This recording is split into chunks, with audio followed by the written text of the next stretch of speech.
Hello, everybody, and thanks very much for being with me today.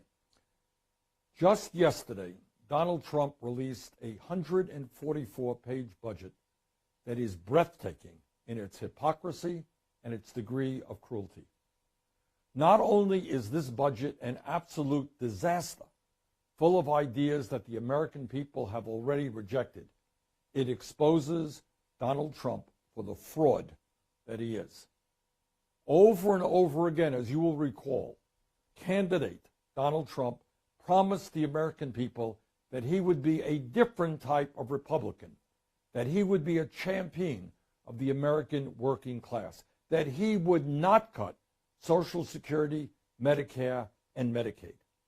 On May 7, 2015, Trump tweeted, I quote, "I was the first and only potential GOP candidate to state there will be no cuts to Social Security, Medicare, and Medicaid," end of quote. On August 10, 2015, Trump said, "I will save Medicare, Medicaid, and Social Security without cuts. We have to do it. People have been paying in for years, and now many of these candidates want to cut it," end quote.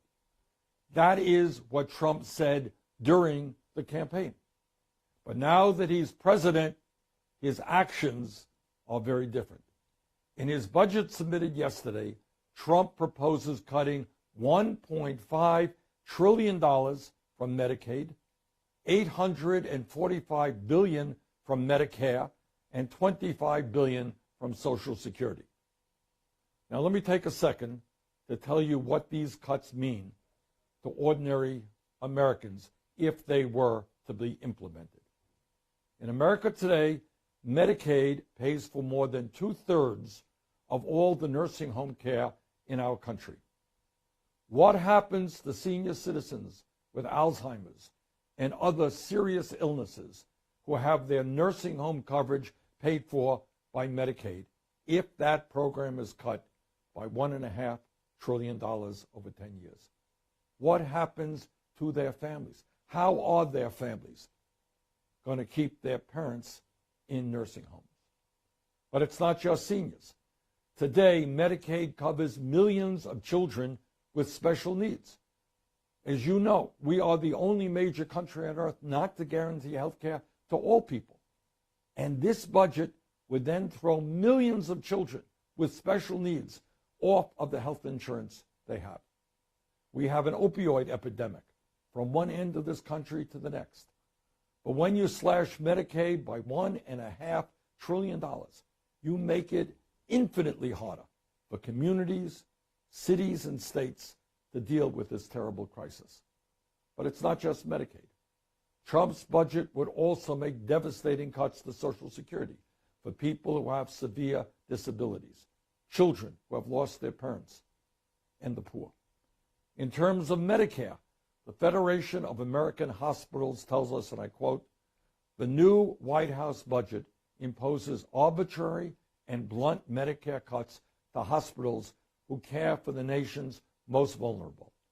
The impact on care for seniors would be devastating." Let me repeat that. This is from the hospital group. The impact on care for seniors would be devastating.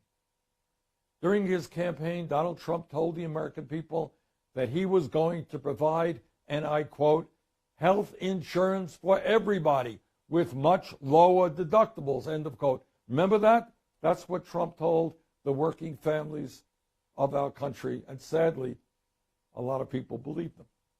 Well, President Trump's budget, the one that he just proposed yesterday, would end the Affordable Care Act and throw an estimated 32 million people off the health care they currently have. And at the same time, it would substantially raise premiums for older Americans and allow states to eliminate protections for pre-existing conditions like cancer, asthma, or diabetes. This is a budget which will make it harder for our children to get a decent education, harder for working families to get the health care they need, harder to protect the air that we breathe and the water that we drink, and harder for the elderly to live out their retirement years with dignity and Security. This is not a budget, as candidate Donald Trump talked about, that takes on the political establishment. This is a budget of the political establishment. This is the Robin Hood principle in reverse. It is a budget that takes from the poor and gives to the very rich. As a candidate, Trump said that he understood the pain that working families across the country were feeling. Well, Mr. President, you are not responding to that pain when you propose a budget that would throw over 1 million children off of after-school programs. We have got to expand after-school programs, not throw 1 million kids off of those programs. You don't help working families, Mr. President, when your budget would eliminate financial aid to more than 1.5 million lower-income college students.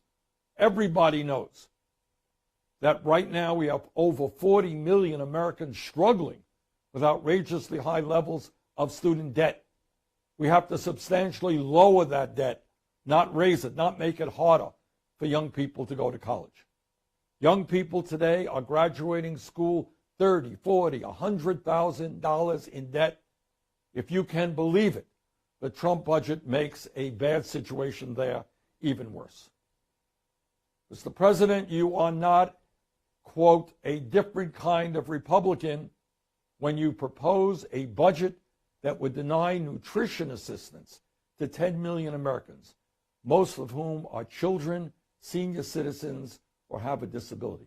This is the wealthiest country in the history of the world. And this budget is being brought forth by a billionaire president. Hey, Mr. President, you don't cut food assistance to people who are hungry. That is an absolute disgrace. And Mr. President, you are definitely not a different type of Republican by proposing a budget that would eliminate heating assistance to 6 million families in this country. In my state of Vermont and other cold weather states, it gets cold in the wintertime. And many of our elderly people keep warm in the winter through the Low-Income Home Energy Assistance Program, LIHEAP. Trump wants to eliminate that vitally important program. While President Trump tells us that we don't have enough money to help the working people of this country, he does believe that we have enough money to provide an $861 billion increase in the Pentagon, the only agency of government that has not been able to be audited, and where study after study after study has found tens and tens of billions of dollars in fraud and waste.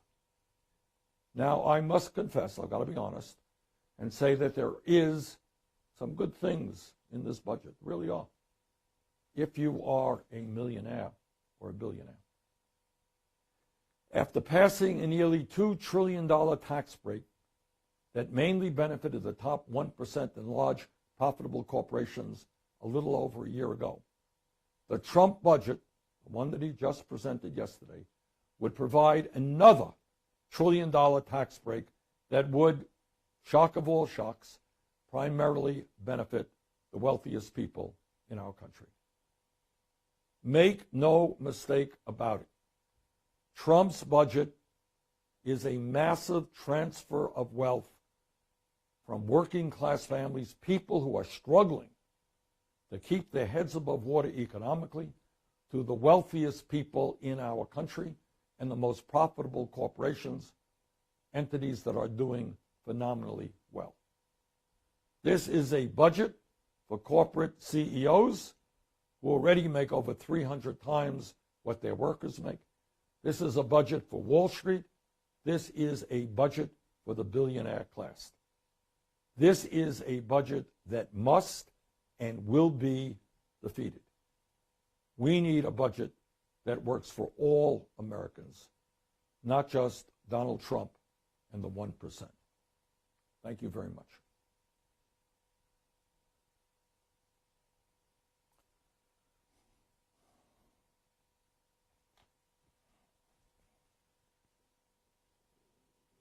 Bennett?